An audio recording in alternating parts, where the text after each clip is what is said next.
Quem somos? O que buscamos? A DINI-ONE apresenta o núcleo técnico operacional do maior centro de diagnóstico em genômica da América Latina. Somos especializados em exames genéticos de alta complexidade e medicina personalizada. Oferecemos o melhor da medicina diagnóstica para nossos pacientes e contamos com uma equipe de especialistas em genômica, biologia molecular e bioinformática. Temos à nossa disposição o que há de mais inovador para aumentar a efetividade do tratamento e qualidade de vida dos pacientes. Contamos com equipamentos de amplificação e sequenciamento de última geração e metodologia de análise avançada. O nosso compromisso é trazer um diagnóstico de precisão com excelência. Trabalhamos juntos para entregar sempre o melhor resultado, porque aqui cada paciente é único. Você é a nossa razão de existir.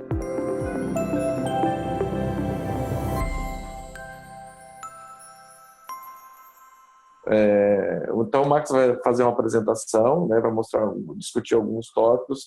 Eu acho que o que a gente vai ocupar a maior parte desse tempo, se Deus quiser, é com questionamentos da audiência, né, sobre o teste, como usar e outros assuntos também que o Max, como um expert aí, pode nos ajudar, principalmente nessa época de pandemia. Cristóvão, eu vou... Fala aí.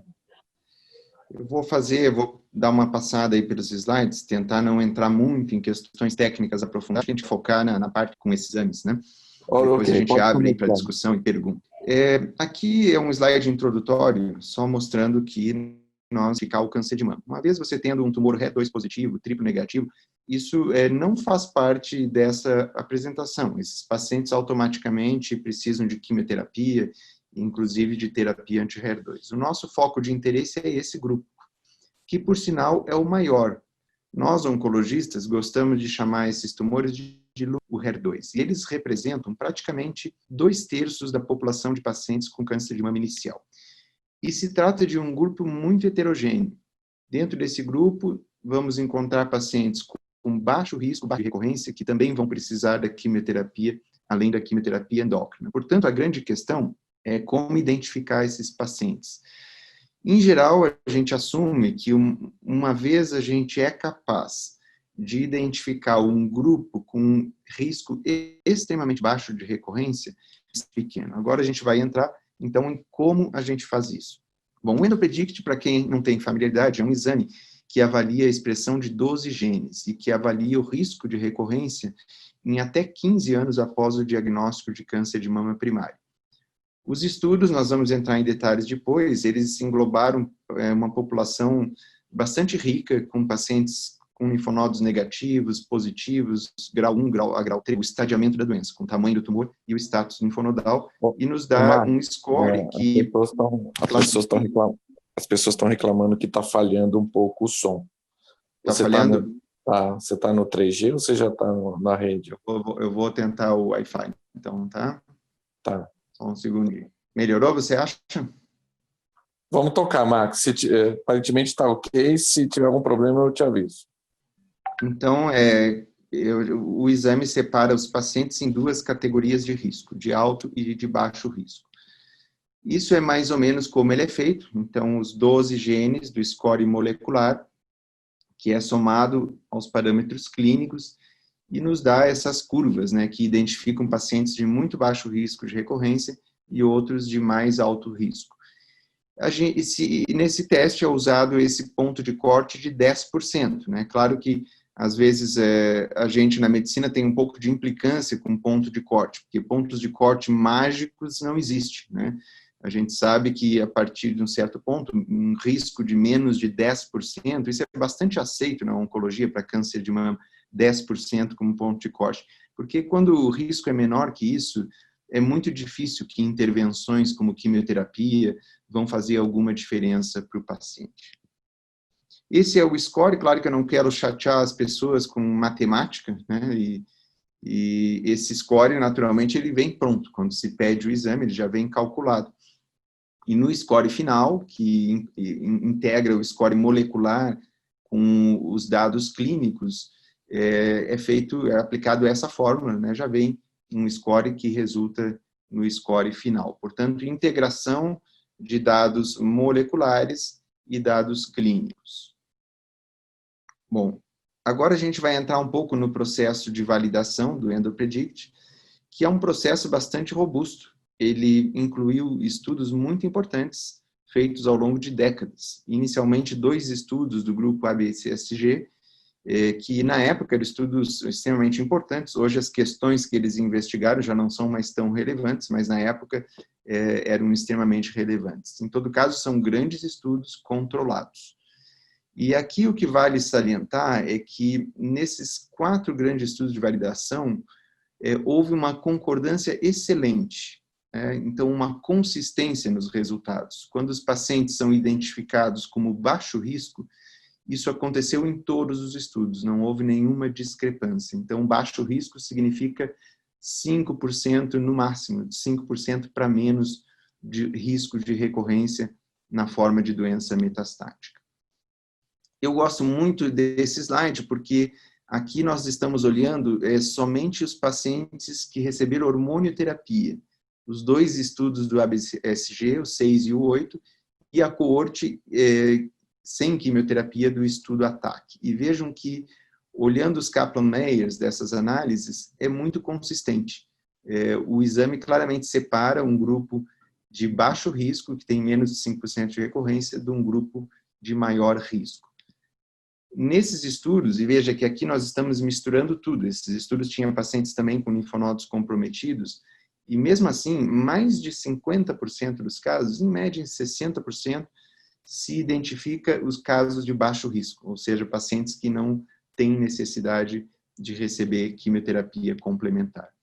E aqui somente mostrando as análises estatísticas, o p-value dessas comparações, as curvas realmente se separaram de maneira consistente e bastante robusta em todos os estudos.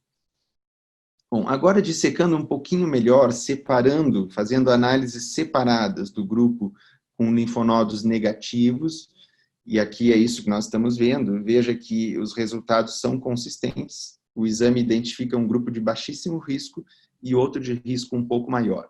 Mas o que é interessante, e depois nós vamos ver as diferenças na coorte linfonodo negativo, é que 70% a 80% dos pacientes com linfonodos negativos caem nesse grupo de EpiClean baixo risco. Então, a imensa maioria da população não tem indicação de receber quimioterapia. Agora a gente olha a análise de pacientes com linfonodo positivo. Vejam que é muito semelhante, o exame ele identifica claramente um grupo de pacientes que tem excelente prognóstico e que a gente assume a quimioterapia não faria diferença para esses pacientes, não seria necessário. Mas aqui é curioso, mas eu acho isso coerente com o que é esperado da prática clínica, que esse grupo é menor, somente 20% a 30% dos pacientes com linfonodos positivos. Veja, isso é coerente com tudo que a gente tem visto de dados clínicos, que a gente tem que ser cuidadoso em omitir quimioterapia em pacientes com linfonodos comprometidos, inclusive com outras assinaturas, mostrando que pacientes jovens, a gente não pode assumir que a quimioterapia não é necessária. Mas ainda assim, nesse grupo linfonodo positivo, aplicando o teste, nós vamos encontrar até 30% de pacientes que não têm indicação de fazer quimioterapia. Esse é um dado, só para quem tiver a curiosidade, como os estudos do EndoPredict tiveram um segmento muito longo, é um dos dados mais robustos, nós vamos ver depois na próxima sessão, de recorrência tardia. Então, qual foi o motor que levou às recorrências precoces ou tardias? Vejam que aqui nós estamos olhando os pacientes que tiveram recorrência precoce. E aqui os vilões, que aparentemente foram os motores desse problema da recorrência, foi a proliferação e o status linfonodal. Já quando se olha os pacientes com recorrência mais tardia, além de 5 anos, aparece sinalização pela via do estrógeno, mas também em status linfonodal. Então, o status linfonodal, ele continua sendo muito importante. A gente passou uma época onde parecia que isso não teria a menor importância, que os exames de biologia substituiriam completamente, mas ele ainda continua importante em praticamente todas as análises. Bom, essa questão da recorrência tardia é extremamente importante.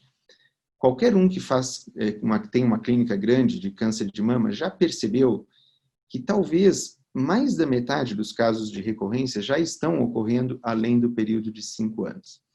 E junto com isso, aqueles dados de hormonioterapia estendida, sugerindo que alguns pacientes têm um benefício de fazer hormonioterapia por mais tempo. Esses dados são muito impressionantes, da meta-análise, né, foram publicados no New England em 2017, que faz uma análise com um segmento muito tardio, até 20 anos de segmento depois do diagnóstico. Então, veja o que acontece quando o paciente termina a terapia endócrina de 5 anos. Né? Aquele paciente que antigamente a gente dizia nada vai lhe acontecer. Né? Veja, o risco continua aumentando num ritmo praticamente constante. E isso é verdade até 15, até 20 anos depois do diagnóstico da doença. Então, embora esses dados sejam antigos e não é tão fácil comparar esses dados com pacientes modernos, né, que recebem um tratamento mais completo, um tratamento que melhorou em muitos outros aspectos. Mas ainda assim, isso é uma verdade absoluta, mostrando que alguns pacientes, primeiro, eles não podem receber alta, paciente com hormônio positivo de câncer de mama não deve receber alta, eles precisam de um segmento para o resto da vida. E segundo, que alguns desses pacientes podem precisar um tratamento de hormonioterapia estendida. Então, agora nós vamos olhar esses dados do segmento mais a longo prazo desses estudos, e aqui nós temos um dado belíssimo dos estudos ABCSG 6 e 8. Nessa primeira comparação, nós estamos olhando pacientes com um diagnóstico novo de câncer de mama, segmento de 10 anos, segmento médio de 10 anos. Isso é um segmento muito longo, um dos mais longos desses estudos de assinatura. E vejam que, apesar do segmento mais longo, os pacientes que tinham baixo risco, aqui é a coorte linfonegativo, eles continuaram indo muito bem, né, com baixo número de eventos de recorrência após 5 anos. E a mesma coisa a gente vê de maneira um pouco menos clara, mas também a mesma tendência em pacientes com linfonodos comprometidos. Ainda nessa mesma coorte, nessa mesma análise, é só uma forma diferente de ver a mesma questão, são os pacientes que estavam sem recorrência em 5 anos, certo? E claro, a imensa maioria deles acabou a hormonioterapia com 5 anos, porque há muitos anos atrás ninguém fazia 10 anos, não era previsto 10 anos de hormonioterapia nesses estudos. Então veja o que aconteceu. Os pacientes com baixo risco, com EndoPredict baixo risco, continuaram muito bem, com raríssimos eventos de recorrência após esse período, com somente 5 anos de hormonioterapia, certo? Mesma tendência, um pouco mais difícil de visualizar, porque é um número menor de pacientes na coorte de linfonodos comprometidos. Bom, agora a gente vai olhar um pouquinho os estudos comparativos. E é preciso dizer, inicialmente, que esses estudos não são perfeitos. Isso não é uma comparação randomizada, não é um estudo prospectivo randomizado, são análises baseados em amostras, né, de estudos anteriores. Essa é a famosa análise, a famosa banco de dados do Transatac, né, esse estudo que poucos na história da oncologia renderam mais dados de pesquisa translacional que essa coorte. E o que é interessante é que, infelizmente, esses blocos estão se esgotando ao longo do tempo, né? Então, a cada análise que a gente vê desse estudo tem menos pacientes analisáveis.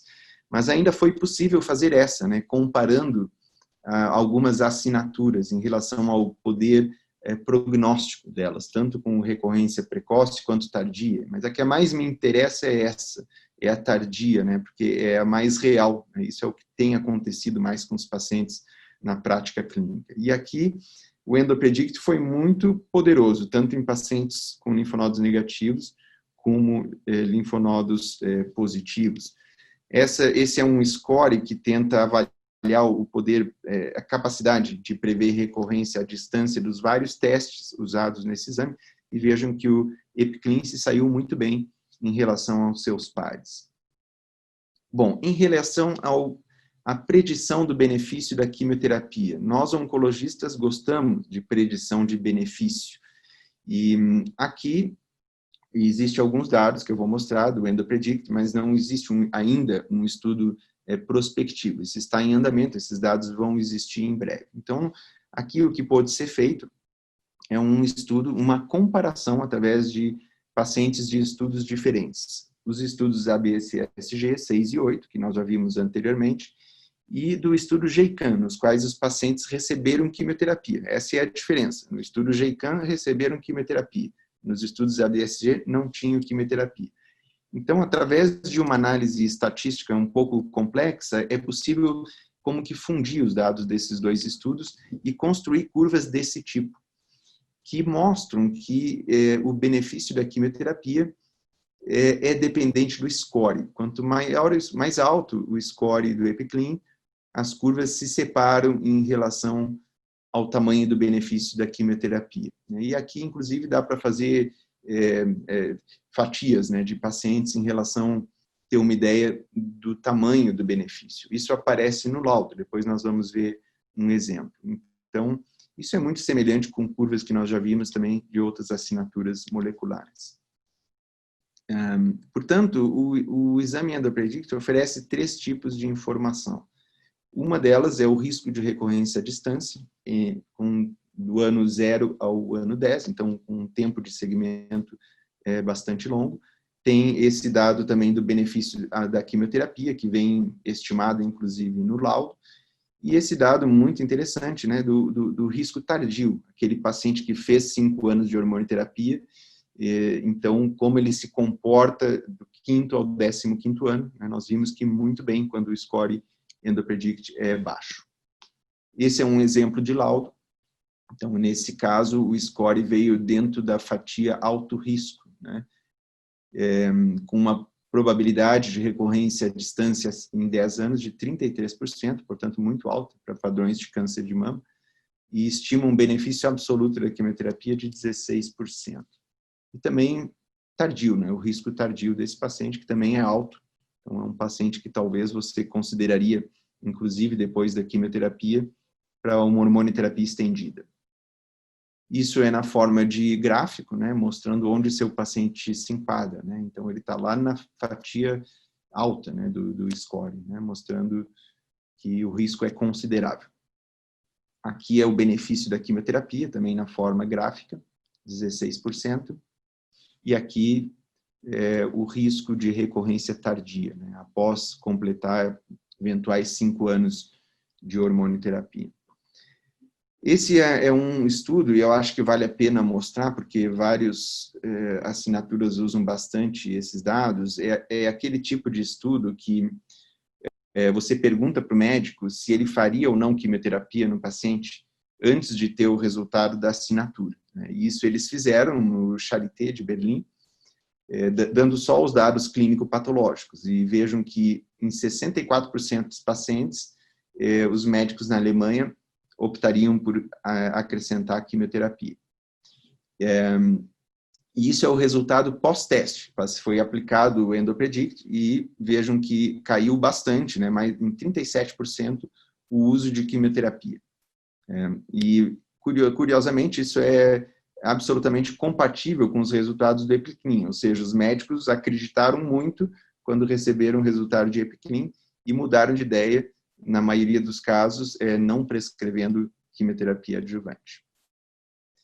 Bom, nessa época onde também nós estamos sendo extremamente pressionados para somente fazer quimioterapias que são essenciais, né, no meio de uma pandemia gravíssima, vocês já devem ter visto que saíram inúmeros guidelines de várias sociedades pensando em maneiras de reduzir as visitas, né, para o hospital, mas não só as visitas, também reduzir a imunossupressão associada à quimioterapia.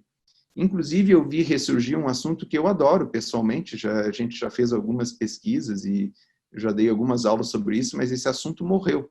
Tanto que a minha última aula de hormonioterapia neoadjuvante só tinha sido atualizada em 2016, fazia quase 4 anos, né?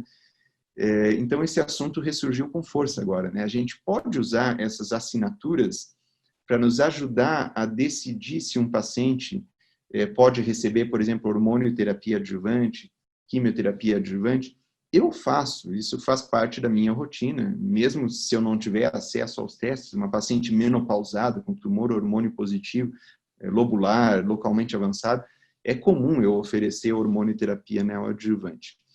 Mas em outros casos a gente fica mais inseguro, né? Um paciente com tumor ductal, um tumor mais localmente avançado, dá um pouco de medo. Então a questão aqui é, nós podemos usar essas assinaturas para nos ajudar nesse tipo de decisão.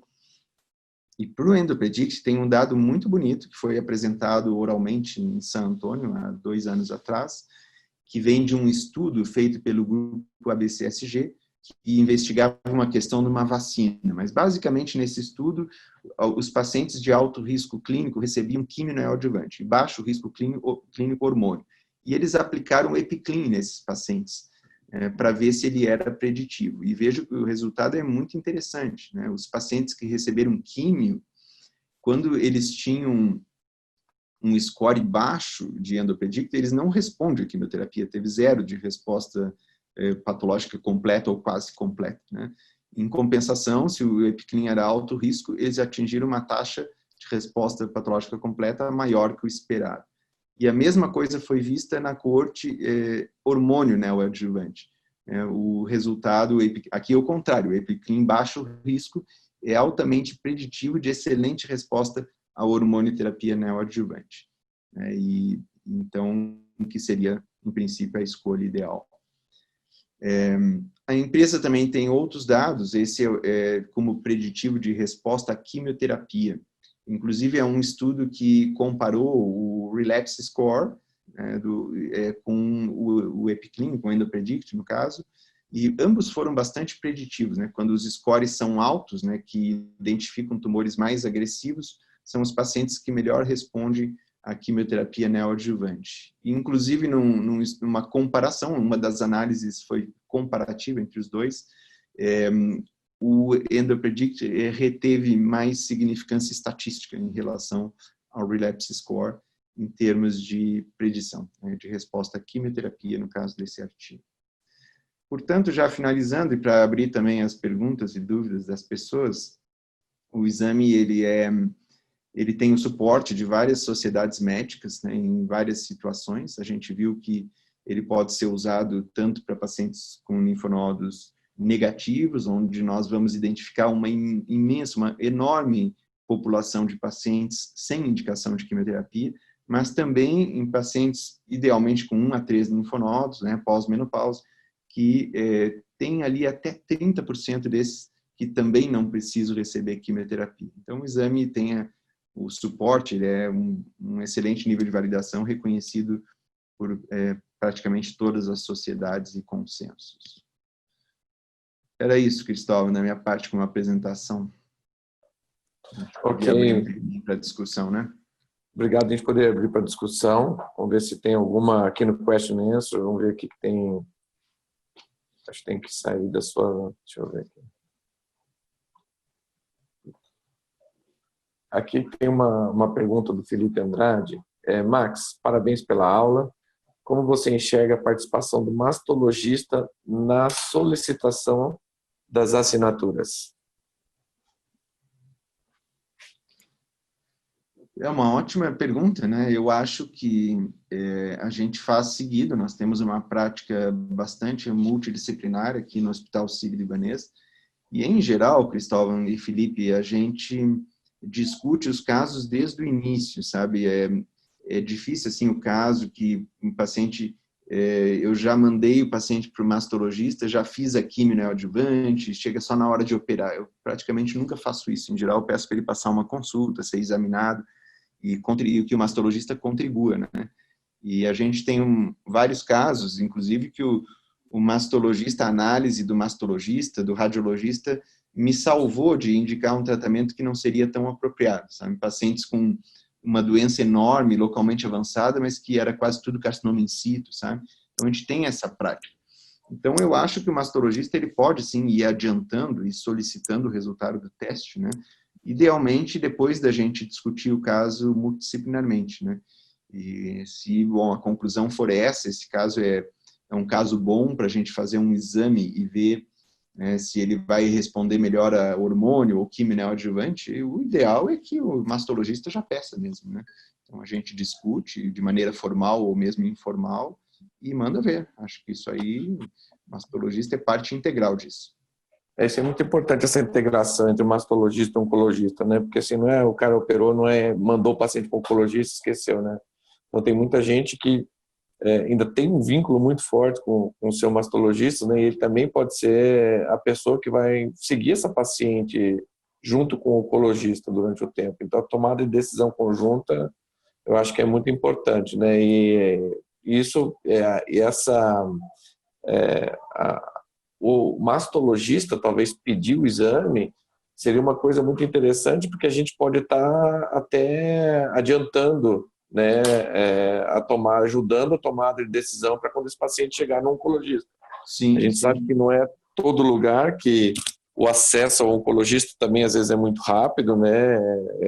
Existem N fatores aí que podem complicar, e isso já é um tempo que pode ser ganho, né? Nisso sim. ainda tem uma pergunta aqui que foi perguntada em relação ao tempo de entrega, né?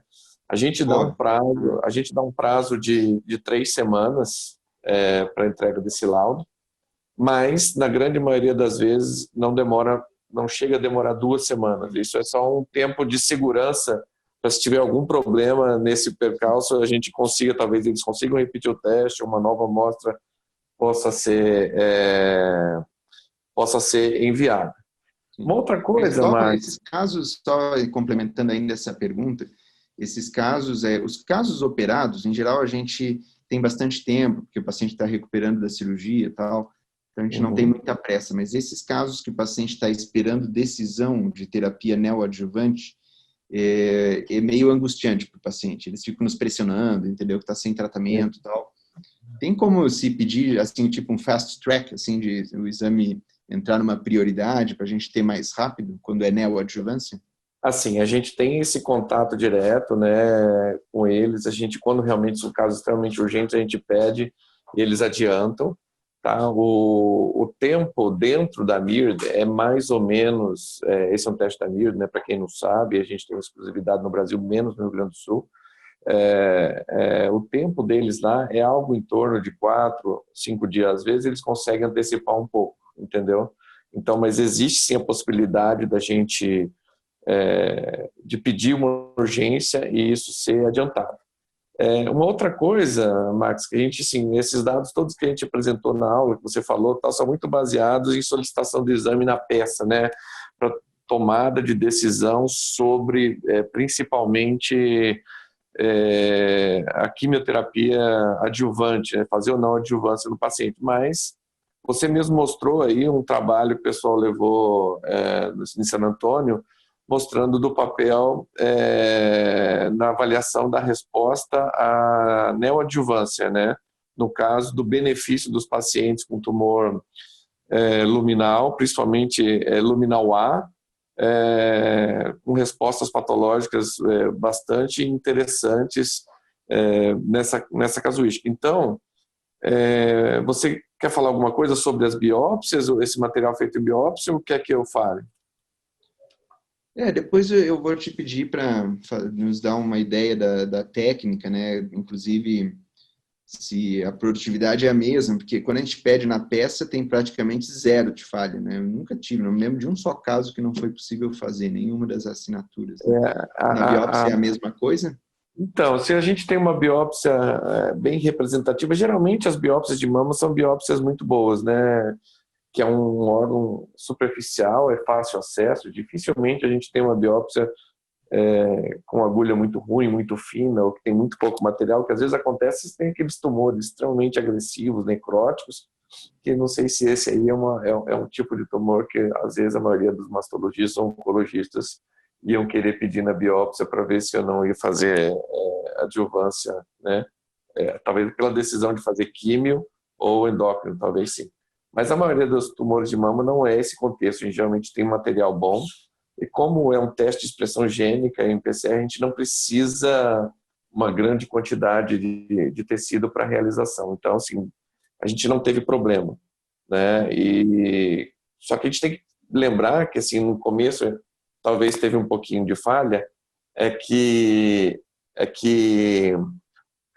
o teste, o EndoPredict, é um teste de segunda geração. Então, além da expressão gênica, a gente precisa ter o tamanho do tumor e o status linfonodal para ter o epiclínico, o epiclin score. Então, nesses casos da biópsia, a gente não vai ter não vai ser um teste mais de segunda geração, vai ser voltar a ser de primeira, como boa parte dos concorrentes, mas ele ainda tem um poder de estratificação só com um score molecular muito importante e que vem uma tabela no laudo, depois que se você operar esse paciente, você vai ter essa correlação de acordo com o tamanho do tumor, status nodal, você vai conseguir graduar ele como um teste de segunda geração também. Então é mais um indicativo, e principalmente na tomada de decisão da neoadjuvância, eu acho que isso é muito importante, né? Bom, tem mais uma pergunta aqui, assim, em relação, em especial aos linfonodos de cadeia torácica interna, vistos em exames por imagem, são considerados como fator preditivo e influenciam as decisões terapêuticas? Essa pergunta é da Maria Helena Mendonça, Max. Puxa, Maria Helena, que difícil essa, hein? Esses linfonodos de mamária interna são um pepino, né? A gente já se deu conta que eles são frequentemente subestimados. E, inclusive, a gente tem inúmeros casos aqui de pacientes que tiveram recorrências, às vezes tardias, só na mamária interna, né? Isso aí não é biologia da doença, né, Cristóvão e Marilene? Isso aí é que ficou ali um foco da doença, né, que não foi tratado, né? O risco maior é quando são dos quadrantes mediais e, às vezes, a gente teve um caso recente que a gente voltou nos exames de imagem e depois a gente viu que ele estava lá, né, não foi reportado na ressonância, né? Então, eu tendo nas situações em que eu sei que existe acometimento da mamária interna, que não são tão frequentes, e eu tento sempre saber, mas nem sempre a gente tem esse dado, quando tem, eu considero o mesmo valor da axila comprometida, certo? Mas todos esses dados que você vê de qualquer assinatura molecular não são de mamária interna, é linfonodo axilar, né? Mas não tem motivo para ser diferente. Eu acho que o valor prognóstico deve ser o mesmo. Eu entendo dessa maneira. Ô, Max, você pode só parar, cancelar compartilhamento de tela, porque aí a gente vai ficar maior, vai aparecer que nós estamos num quadradinho bem pequeno embaixo. Talvez fica... isso, você parar compartilhar. Isso, agora melhorou bastante. Vamos voltar às perguntas. Max, a pergunta do Cristiano Rezende aqui. Paciente com 3 linfonodos positivos, você fica confortável em solicitar assinatura genômica e descalonar quimioterapia? 3, né? 3. Puxa, assim, quem que perguntou mesmo? Chama Cristiano Rezende. Cristiano, quanto menos linfonodos e quanto mais idosa for a paciente, mais confortável eu fico, sabe? Eu não posso te dizer assim um ponto de corte que eu me sinto totalmente confortável ou não. Mas se você me disser assim, vou dar 2 exemplos extremos. Uma paciente de 75 anos com um linfonodo comprometido, eu estou super tranquilo de pedir uma assinatura, confirmar o baixo risco e não fazer quimio. Agora, me dá uma mulher de 45 anos com 3 linfonodos, eu fico super desconfortável em pedir uma assinatura para não fazer quimioterapia, né? E aí, ao longo desse espectro, eu vou ter que ver no caso a caso, né? Inclusive levando outras questões em consideração, como, por exemplo, o psiquismo da paciente, né? Como é que ela vê a questão do risco-benefício, né, com a quimioterapia, a questão da epidemia, né, do Covid, se há um risco, um benefício incerto com a quimioterapia, se vale a pena eu expor a paciente. Então, acho que eu puxei a minha barra mais para baixo, sabe? Eu estou aceitando um pouquinho mais casos que, às vezes, eu não pediria uma assinatura para descalonar e que eu estou pedindo. Então, é isso. Eu te dei 2 exemplos extremos, onde eu fico muito confortável e muito desconfortável. E vários casos aí entre um e outro, né? Ok. Tem muitas perguntas boas aqui, Max. Agora, essa pergunta da Anesca, né, lá de Santa Paula, também trabalha do grupo do Círio. Obrigado pela excelente aula. Eu gostaria de saber se você consideraria solicitar exames moleculares para paciente pré-menopausa com tumor PT1A, PN0, porém com características de agressividade, grau histológico 3, KI67 alto e invasão angiolinfática. Para a validação do Oncotype, somente 5% das pacientes tinham tumor menor que 5 milímetros.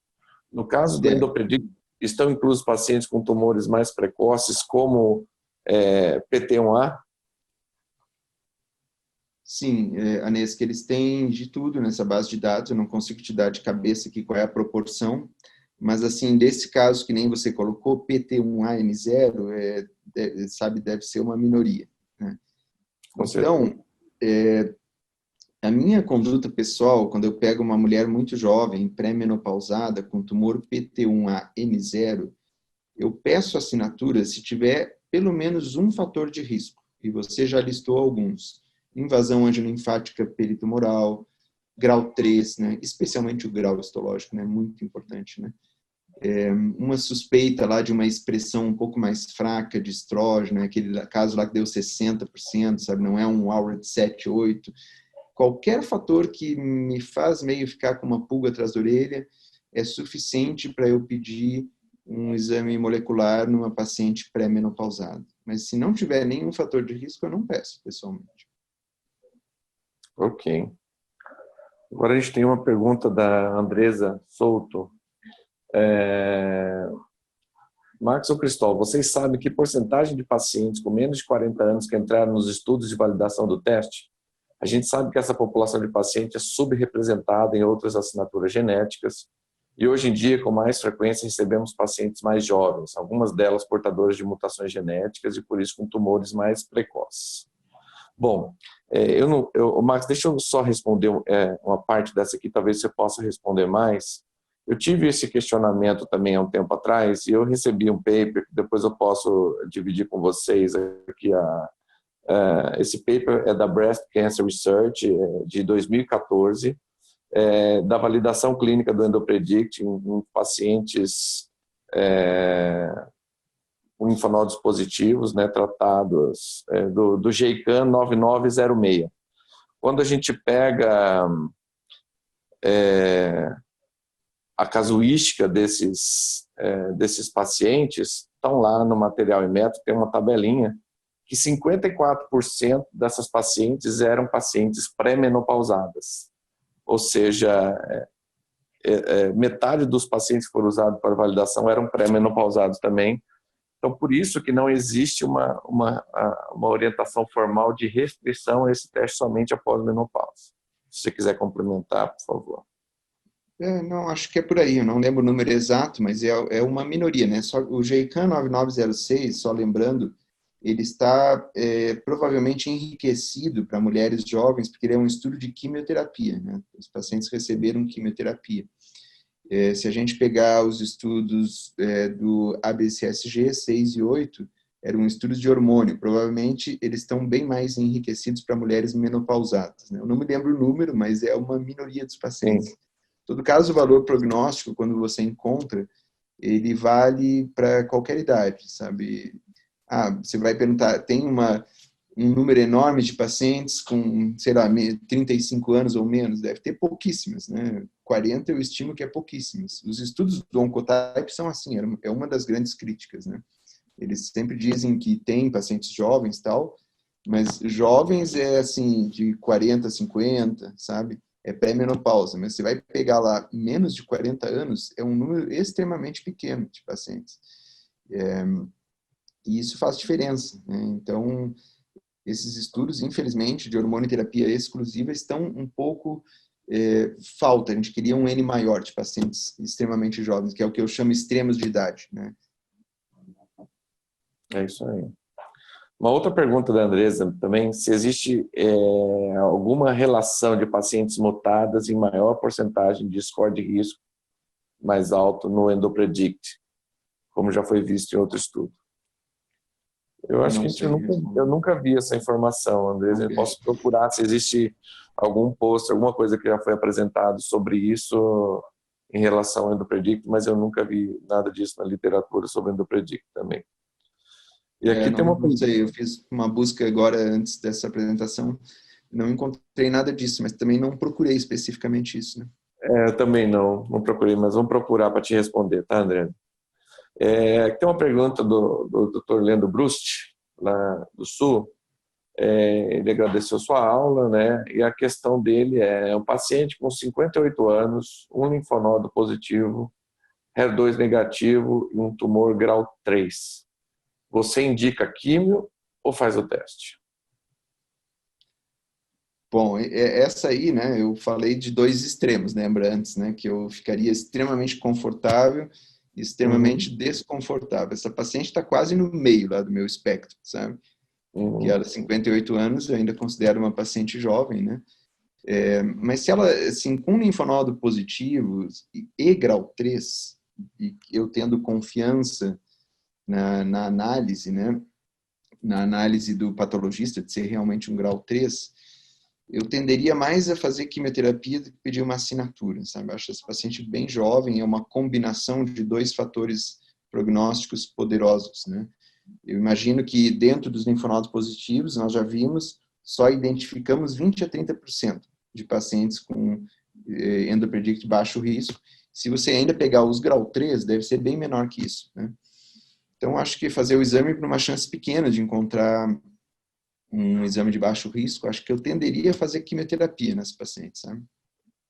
Porque, puxando esse gancho, Max, de tudo que você já leu, das principais assinaturas gênicas aí, principalmente a gente falando do EndoPredict, se você fosse escolher, né, se você fosse gestor, por exemplo, de um plano de saúde, e você quisesse fazer um piloto,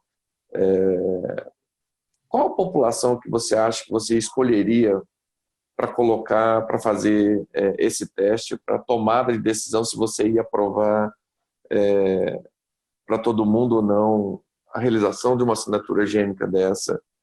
Ou quais as recomendações que você daria para o seu, uma vez que ainda não está aprovada, né, não está no rol, se você fosse um plano de saúde, qual que era o grupo de pacientes que você acha que mais se beneficiaria de colocar um teste como esse, que você ia ficar tranquilo com a tomada de decisão de fazer o teste e que você ia acreditar, e a sua tomada de decisão ia ser baseada no resultado do teste? Cristóvão, eu acredito que onde você tem que excluir, falando assim, questão de fazer um grande número de testes, tal, que inclui um custo enorme, eu acho que tem que excluir os casos extremos, onde é pouco provável que o exame vá mudar o diagnóstico. O caso do Leandro é um exemplo. Por exemplo, eu não incluiria essa paciente numa situação onde há restrição de custos, né? Acho tão mais provável que ela vá precisar de quimioterapia que ela não entraria nessa conta. Então, eu excluiria, assim, pacientes muito idosas, com tumores luminal A por imunistoquímica e tal, não acho relevante daí. E também muito jovens, menos de 40 anos, tal, a maioria vai precisar de quimioterapia, né? Então, eu excluiria esses extremos. Eu acho que as grandes populações de interesse são as mulheres menopausadas, com tumores fortemente hormônio positivos e que têm tumores mais avançados, né? T3, linfonodo comprometido, né? E também as mulheres mais jovens, menos de 45 anos, que têm fatores de risco, né? Sei lá, um grau 3, tal, né? Eu só excluiria extremos de idade, assim, menos de 35 anos, eu acho que os dados ainda são muito escassos. Então, mulheres a partir de 35 a 50 anos, tendo algum fator de risco, sendo linfonodo negativo, mas tendo um grau 3, por exemplo, vale muito a pena aplicar um exame assim, porque muitas delas acabam vindo baixo risco, né? Ok. E no paciente com linfonodo positivo, qual que é o maior filão que você ficaria confiante em ter esse teste? A gente sabe que toda vez que tem um linfonodo positivo, é o principal fator de agressividade, que a gente tem medo, né? E a gente opta, na maioria das vezes, por fazer quimioterapia para esses pacientes, né? Desse paciente com linfonodo positivo, até 3 linfonodos, ou se você baseia, não, mais que um linfonodo, isso é sua opinião, tá? Como médico, não pessoal. Então, o que você acha? Então, bom, primeiro, você sabe que a opinião da gente, ela pode ser uma hoje e pode variar ao longo do tempo, né? A gente vai mudando, vai ficando mais seguro com os dados que vão aparecendo, né? Então, por exemplo, a paciente que o Leandro Brust colocou é um caso que tem uma combinação poderosa. Ela é uma mulher ainda jovem, 58 anos, tem um linfonodo comprometido e tem grau 3. Né? O grau 3 ainda é muito importante. Ele reduz, se você pegar e aplicar uma assinatura em pacientes com tumores grau 3 e tumores grau 1, é verdade que tem baixo risco em ambos, mas a chance de encontrar um baixo risco é bem menor quando o tumor é de grau 3. Grau 3 de verdade, bem feito, bom patologista e tal. Né? Então, eu acho que essa combinação de linfonodo comprometido e grau 3 tem que ficar muito mais atento. Eu só faria uma assinatura se a paciente fosse idosa mesmo, mais de 65, 70 anos, e ainda com grau 3 eu faria, mas uma de 58 se esse tumor fosse grau 2, você faria? Já faria, já ficaria mais confortável em fazer. Ou seja, acho que aí a gente pega algum caso. Mas o caso ideal, eu acho, ainda para fazer em linfonodo positivo, que eu fico mais confortável, a partir de 60 anos, sabe? Aí eu já começo a olhar com mais carinho de fazer. E eu confesso, vocês podem achar que tem fundamento ou não, o que eu acho, mas eu confesso que para mim é diferente ter um só linfonodo ou ter 2 ou 3. Sabe? Eu acho que o número de linfonodos ainda é algo muito importante. Ou seja, você deu um recado muito importante. A gente tem muito patologista assistindo essa aula, viu, Max? O quão fiel a gente deve ser na graduação histológica desses tumores. Né? Assim, a gente vê uma discrepância enorme nos laudos. Às vezes você recebe caso para fazer imuno, fazer revisão, e existe uma discrepância de graduação histológica, porque às vezes não atentou os detalhes direito do núcleo, a contagem mitótica, ele não adequou o tamanho da ocular dele para fazer a contagem na área adequada. Ou seja, gente, é muito importante essa graduação histológica. Você viu que os oncologistas aí tomam decisão muito na base da graduação histológica. Então, todo tumor, talvez que tenha um alto grau, a gente tem um costume aqui de revisar todos os casos positivos, são vistos por 2 pessoas, e um dos critérios justamente é esse, a gente evitar a discrepância de graduação histológica do tumor. Muito obrigado, viu, Max? Outra coisa, né, Cristóvão, ainda complementando isso, só desculpa te interromper, mas não, fica tranquilo. É absolutamente pertinente. Eu aprendi ao longo do tempo que a assinatura molecular, ela não é um substituto para uma boa análise do anátomo patológico, sabe? Porque isso pode te levar a um erro para os 2 lados. Por exemplo, se você faz uma revisão de lâminas, aí era grau 13, e depois na revisão não era grau 13, era grau 1, grau 2, talvez era um caso que você nem vá solicitar. Né? Ou o contrário, né? Uma paciente jovem que dizem que o tumor é G2, mulher de 40 anos, se faz uma revisão e vira um grau 3. Né? Então é um caso que talvez antes eu não fosse fazer e eu vá solicitar uma assinatura molecular. Então acho que isso é uma mensagem importante. Ela é um complemento, ela não é um substituto da análise convencional, né, de anatomopatologia. Ok. Tem uma pergunta aqui da Maria Helena Mendonça. Na paciente com câncer de mama relacionado à gravidez, se há dificuldade na interpretação do teste? Bom, eu acho praticamente impossível que esse teste tenha sido testado em mulheres grávidas, porque lembra que o processo de validação deriva de estudos clínicos e a paciente grávida não é elegível para estudos clínicos, né? Então, assim, não tem esses dados, mas eu assumo que ele deva valer da mesma maneira, né? Não tem motivo para, durante a gravidez, o exame ter um valor prognóstico diferente, né? Só que durante a gravidez é mais complicado, né? O que você vai fazer com o resultado? São pacientes que não podem fazer hormonioterapia enquanto estão grávidas, né? Tem contraindicação, elas podem fazer só cirurgia ou engravidar.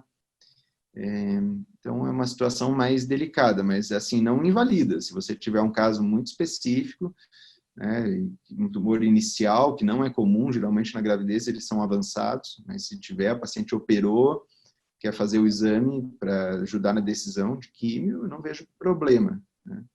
Ô Max, eu tenho uma dúvida em relação a isso, que a gente sabe que a progesterona é um hormônio que está associado com maior proliferação celular. Né? A gente sabe, por exemplo, quando você vê leiomiomas, às vezes você fica com dúvida se é um tumor se é um estúpio ou não, às vezes você olha o endométrio, se for um endométrio secretor, a gente dá uma freadinha, porque a gente sabe que a progesterona está associado com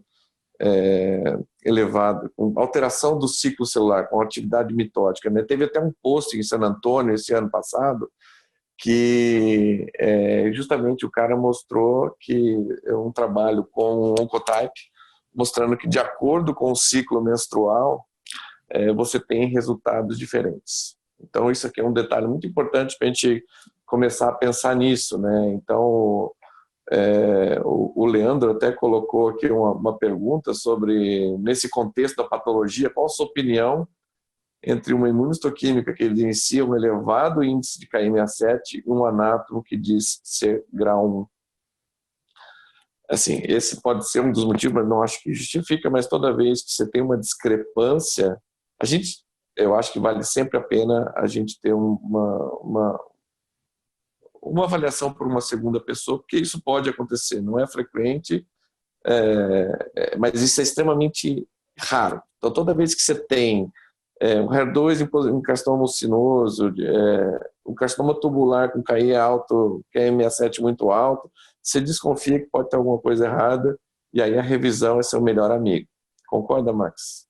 Eu concordo, é exatamente o que eu falei. Eu acho que nesse caso, você já pular para uma assinatura não substitui, né? Porque às vezes o KI67, nossa, é o que a gente mais tem erros, né? A gente fez um estudo aqui, Cristóvão, uns anos atrás, foi o Arthur Katz, que foi o investigador principal, da nossa taxa de discordância do KI67, principalmente de correlação com o Oncotype, né? E foi, assim, um horror, né? Correlação inexistente, né? Do KI67 com os scores do Oncotype. E aí a gente tinha um problema que, como a gente é um hospital que recebe muito paciente de fora, nem todas as amostras foram vistas centralmente, algumas vieram de patologias de diversos locais, isso dificultou um pouquinho, mas isso mostra o grau de variabilidade que tem na análise do KI67. Os meus patologistas que trabalham comigo e sabem que, em muitos casos, eu nem exijo deles fazer o KI67, porque é um exame que eu não tenho mais levado tanto em consideração. Só para casos assim, desse tipo. Por exemplo, ele alertou para uma discordância, algo que não faz sentido, né? E aí cabe uma análise de um patologista especializado, que só faça câncer de mama e tal, né? E, na pior das hipóteses, ir para uma assinatura direto, mas não recomendo. Acho que o ideal é resolver essa discrepância com uma segunda análise de outro patologista. Eu vou colocar um ponto para vocês. Quando estava em Barretos ainda, a gente fez um estudo com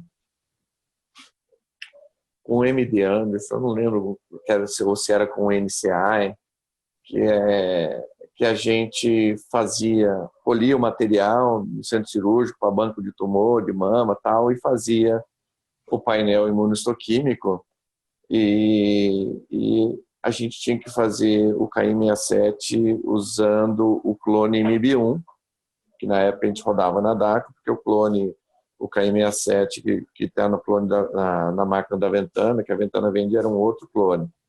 E era impressionante, eu não tenho isso documentado, mas existe uma diferença do índice de proliferação quando você usa o anticorpo da Ventana, que não é o clone MIB1, e quando você faz isso usando o clone MIB1 na DACO, por exemplo.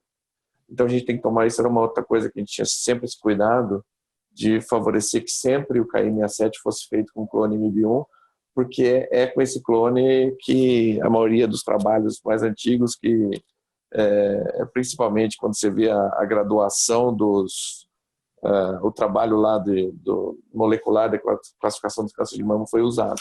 Parece um detalhe bobo, mas existe uma diferença de sensibilidade entre os anticorpos e isso altera o score final. Complexo, né? É complexo. Nosso tempo está acabando, a gente só tem mais um minutinho. Tem uma pergunta aqui, que é uma pergunta que diz que é desagradável, mas relevante, né? Que é qual o custo desse teste? Foi um participante anônimo aqui. O custo desse exame hoje é de R$ 12.500, né? E pode ser feito até, dependendo da marca que você for, entre 10 e 12 vezes dividido, ou seja, não é nada que... eu sei que é um custo elevado, mas no mercado talvez seja o menor preço da assinatura higiênica. Bom, eu acho que a gente não tem mais tempo. Eu queria agradecer muito a sua presença nessa live, Marcos. Foi um prazer enorme conversar com você. Foi excelente a troca de informações. Muito obrigado a todos que participaram aí pelas perguntas, foram fantásticas. Às vezes nos deixando um pouco de saia curta, mas às vezes nos obrigando também a ir atrás de algumas informações que a gente nunca pensou. Eu acho que esse é o grande ganho, né, quando a gente dá aula. Sempre alguém pergunta alguma coisa que a gente não pensou. E com isso a gente vai construindo uma informação e melhorando cada vez que passa. Eu queria agradecer a presença de todos e tenhamos um bom final de semana e até a próxima. Um abração. Obrigado, pessoal. Então tá joia. A Karina vai colocar uma tela agora para avaliação, um QR Code. Quem puder fazer avaliação da qualidade dessa live, isso é muito importante para os nossos gestores avaliar como é que está a qualidade dos nossos eventos. Eu queria que vocês perdessem mais uns 2 minutinhos, poderem ter acesso. Oi, Karine. Eu vou mandar por e-mail para eles. Melhor. Eu acho mais fácil. Porque às vezes a pessoa não está no próprio celular e não consegue acessar. Muito bom. Gente, muito obrigado e bom final de semana a todos. Um abração. Obrigado. Tchau. Tchau.